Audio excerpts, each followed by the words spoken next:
A continuación, Tejiendo Historias, solo por Cuapac Televisión. El canal comunitario de Cogua Cuapac Televisión no se hace responsable de las declaraciones dadas por las diferentes personas que aparezcan en nuestras producciones audiovisuales y tampoco se identifica con la postura de las mismas.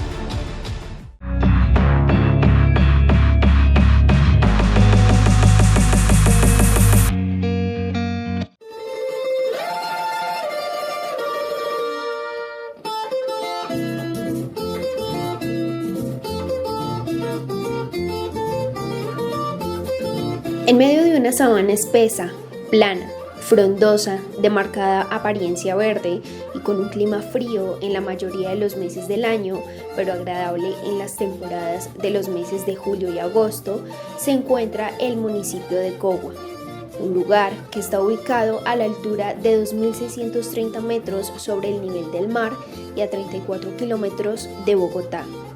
Al municipio lo integran y acobijan el Páramo del Guerrero y la represa del Neusa, entre otros lugares maravillosos y bellezas naturales que lo vigilan celosamente. Bienvenidos a un capítulo más de Tejiendo Historias.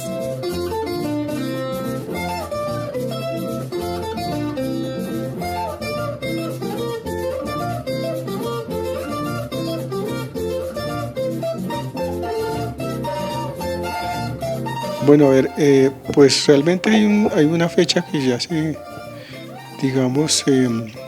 estableció por términos normativos, que es el 23 de agosto de 1604, pero pues estos pueblos tienen una historia mucho más larga, es una historia precolombina, es decir, desde antes de la conquista, y realmente cuando se funda un pueblo es porque hay unos requisitos básicos que ponen los españoles, ¿no? Que haya una iglesia, una parroquia, como le decían, que haya un encomendero, etcétera, pero pues el pueblo tiene una historia muchísimo más larga que la fundación que se establece. Incluso yo tenía por acá un texto, no sé si pueda leer un poquito, es una monografía que hace una persona de la Universidad Nacional, que hace un relato bastante curioso, me parece a mí.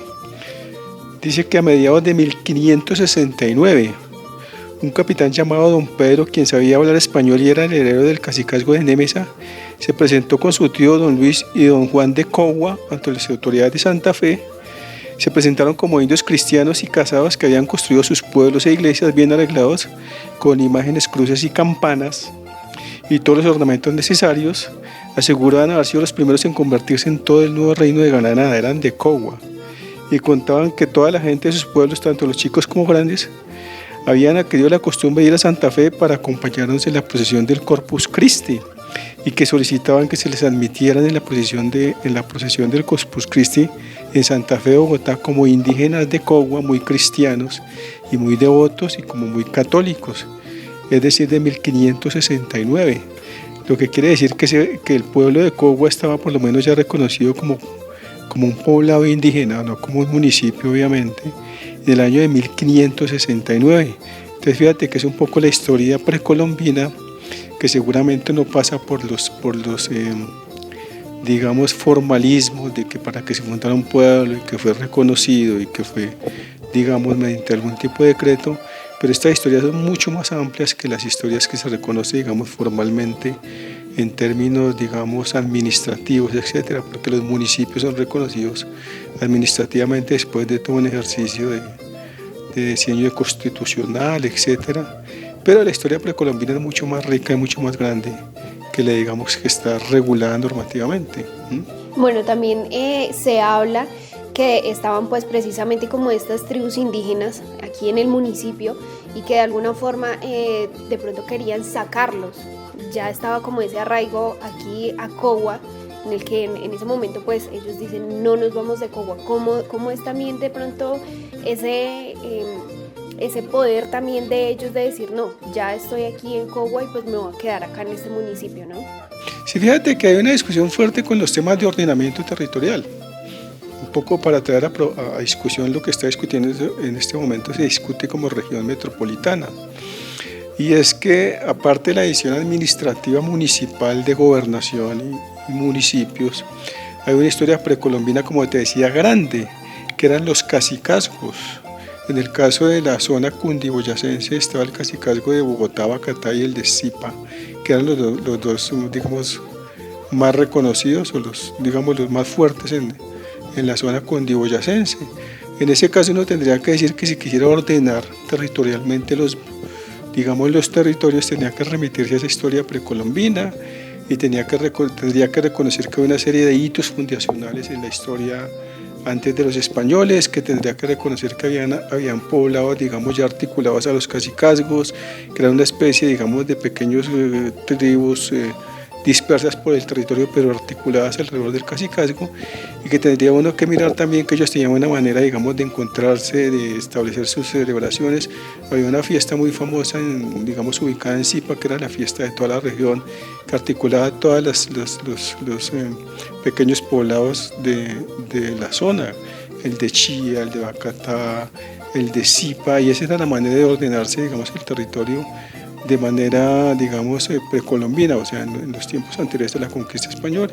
Y esos arraigos fuertes, y Cogua es uno de los pueblos que más, continúa con esos arraigos, porque es una zona que no ha sido afectada, tan fuertemente por el proceso de urbanización tan fuerte que estamos teniendo, por esos desarrollos urbanísticos que, por ejemplo, ya casi que acabaron con toda la historia anterior de Chía, de Cajicá, de Zipaquirá, y que, de alguna manera uno podría decir que se pasa de la pequeño caserío del cacicazgo de manera muy abrupta en los últimos 10 años a grandes edificaciones, a centros comerciales. Y si uno quisiera pensar un poco en territorio con mucho más arraigo, tendría que mirar un poco toda esa historia anterior, toda esa historia asociada con poblados, asociada con maneras de ocupar el territorio, de cuidar los recursos naturales. Y eso me parece que es un elemento importante a la hora de pensar un ordenamiento territorial, a la hora de pensar ordenamientos mucho más grandes como región metropolitana, que parece que están pensando muchos en los grandes proyectos de movilidad, en los grandes proyectos urbanísticos, y no están pensando, en proyectos que toquen temas como identidad, como cultura, como territorio. Si uno mira lo que está pensado como región metropolitana, la discusión fuerte es cómo organizamos la movilidad, cómo organizamos la distribución del agua hacia las grandes ciudades, cómo organizamos los territorios conectados en términos comerciales, en términos de inversiones. Y uno dice, bueno, y la cultura y cómo queda, y los recursos naturales y cómo quedan, y cómo queda el agua. Y creo que es una de las grandes discusiones que tenemos con el tema de la región metropolitana y con el tema de las autonomías municipales, porque es que las autonomías municipales se han ido perdiendo desde esos tiempos, como tú dices, precolombinos hasta ahora. En este momento uno mira, por ejemplo, que los consejos pueden, aprobar los planes de ordenamiento territorial o los planes básicos de ordenamiento territorial, en este caso los consejos municipales, pero de pronto vienen unos grandes megaproyectos como los mineros, como las torres de energía, y pasan por encima de las autonomías municipales, pasan por encima de los territorios, desconocen esa historia milenaria, centenaria que tienen los territorios, esa manera de habitar, esa manera de cultivar, esa manera de relacionarse con el agua.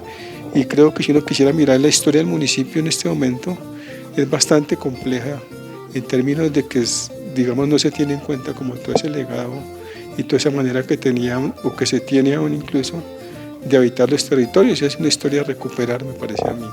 Bueno, ¿cómo es también toda esa historia y ese proceso para que después de esa orden de los españoles también de decir no, hay poca población, porque eso es lo que se sabe un poco de la historia del municipio, hay poca población, no se requiere de pronto efectivamente como acentuarlos ahí en el municipio, toca trasladarlos a Tocancipá?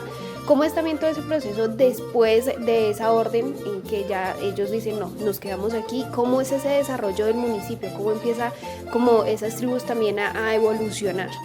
Claro, pero es que que hay unas historias muy complejas, grandes de la historia del país. O sea, yo creo que si uno quisiera hacer un recorrido de las historias de ocupaciones, serían bien complejas, no serían tan simples, porque el país se ha ido recomponiendo todo el tiempo, cambiando su diseño administrativo.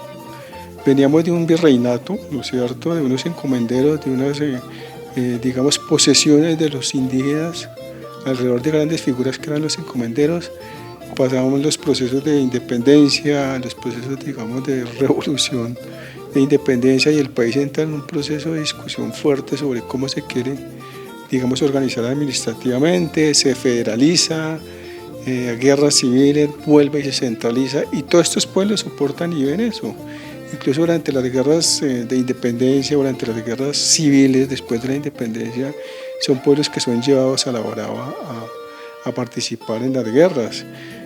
Yo creo que, digamos, con la Constitución del 91, que es lo más reciente históricamente que hay, me parece a mí que se logra un nivel de autonomía interesante. Los municipios empiezan a coger vida. Antes de la Constitución del 91, los pueblos ni siquiera elegían alcalde. La gente no sabe lo que significó, por ejemplo, que los pueblos pudieran elegir su propio mandatario. Hay unos pueblos en donde llegaba el alcalde de Bogotá. No, que vayan a recibir al alcalde que llegó, un tipo que no conocía el territorio, que no era parte un poco de su idiosincrasia. Y a mí me parece que lo que pasó después del 91 es que los pueblos y los municipios cogen una autonomía fuerte. Si tú miras la historia del Festival del Rodamonte, el Festival del Rodamonte no existía antes del 90. Tiene 22 ediciones, o sea que el Festival del Rodamonte es como del año 98 más o menos, empieza el festival. Y eso empieza porque los municipios ahora son autónomos, porque empiezan a tener vida, porque empiezan a tener su propio gobierno y empiezan a surgir los alcaldes del territorio. Antes no. Y empieza la posibilidad de que la persona que es de la vereda de uno, que uno conoce toda la vida, sea el alcalde. Eso no pasaba antes. Y empieza a ordenarse, digamos, la administración también con la gente del territorio. Una de las cosas que había parecido interesante en las últimas versiones del Festival del Rodamonte, que además se establece como el festival del municipio, que no existía, es que también se empieza a mostrar toda la producción que tiene Cogua y toda, digamos, la creatividad que tiene artística, la creatividad que tiene en términos de creatividad, en términos de cultura, y eso era impensable si tú entonces estaba una persona de los mayores, pues, y le preguntas pues creo que antes habían ferias y fiestas, pero digamos no eran como digamos el festival decretado, regulado, con plata pública, eran más bien como iniciativas de algunos notables del pueblo que organizaban la fiesta, y eso era como, digamos, la festividad tradicional o la de la plaza, pero con el diseño administrativo de la Constitución del 91, los municipios empiezan a tener forma, a tener fuerza, a tener autonomía, a poder elegir sus propias autoridades, a reconocer sus dirigentes, a impulsar dirigentes locales, ¿no es cierto?, personas nacidas en ese territorio, y a diseñar una administración mucho más local en todo, en los funcionarios, en las festividades que hace, en la manera como piensa y discute el territorio. Ahora eso, como te digo, sigue estando ahí en riesgo. Habrá que evaluar qué ha pasado con la descentralización, ¿no? Pero, por ejemplo, seguimos, como te digo, con el tema de que el territorio no lo podemos ordenar, que tenemos amenazas fuertes como la minería de arcilla, la minería de gravilla, las grandes, digamos, explotaciones agrícolas como las mismas flores y las fresas que de alguna manera afectan el territorio, las torres de energía que pasan por encima de los municipios y ni siquiera muchas veces van y le preguntan al alcalde o al consejo, oiga, ni siquiera discuten, pues porque la gente se pone pilas, se organiza, se moviliza, reclama, si no, uno se da cuenta cuando mira, tiene una torre ahí. Pero creo que esa autonomía que se logra después de ese proceso histórico largo de estar sujeto, de que los indígenas terminen, digamos, casi que acabados y agrupados de una manera, convertidos a la religión católica, se tiene, digamos, de alguna manera unos municipios mucho más fuertes, mucho más autónomos y con muchas más posibilidades, a pesar de todas las amenazas que tienen en este momento. Esa parte, por otro lado, yo creo que la descentralización y la autonomía municipal después de todos estos años hace que al interior del municipio también aparezcan nuevas fuerzas sociales. Por ejemplo, las organizaciones de jóvenes que han aparecido últimamente, las de mujeres, los consejos de consultivos de mujeres, de cultura, los consejos de juventud, que también uno tiene que decir que hace unos 30 años estaban solo el Partido Liberal y el Partido Conservador, y en el caso de Cogua solo el Partido Conservador, porque Cogua ha sido un pueblo muy conservador y cualquier tendencia política distinta pues no, digamos, no era visible. Y eso también ha sido parte del proceso de descentralización, del proceso de autonomía que ha sido construyendo, y si uno quisiera hacer un recuento así de detalle de lo que ha pasado últimamente, pues tendría que hacer una investigación profunda, ¿no? Lo que ha pasado un poco con los mismos trajes, con la misma forma de vestirse, con la irrupción de nuevas identidades de los jóvenes que ya no son tan arraigados y que tienen una relación con la autoridad distinta, que se organizan con la autonomía y por fuera de las juntas comunales, que son como la organización más fuerte, más tradicional. Pero creo que en general el nivel de autonomía ha sido, a mí me parece que beneficioso, la descentralización, el que la gente pueda elegir sus organizaciones, que haya más partidos políticos, que pueda haber más autonomía, que haya organizaciones de mujeres, de jóvenes. Todo eso me parece que ha sido importante después de un largo proceso centralista fuerte, en donde, digamos, no había voces así diversas como las que hay ahora, ¿no? ¿Cómo es también de pronto el surgimiento de las juntas precisamente después de la Constitución del 91, en el que ya los territorios tienen que empezar de pronto a organizarse para el municipio? ¿Cómo es ese surgimiento? Pues mira, la organización más tradicional del país son las juntas de acción comunal, que son del 60. Eso se funda en el año 59 con un propósito muy político, que era que acaba de pasar la Revolución Cubana y entonces empezó a extender por América Latina y hubo como una intención política de los Estados Unidos con el gobierno colombiano de cooptar y controlar como todos esos procesos, digamos, de despertar de insurgencia de alguna manera que están dando en los países de América Latina, y se fundan las juntas comunales, que es una manera de organizar las comunidades y de alguna manera de controlar las comunidades políticamente.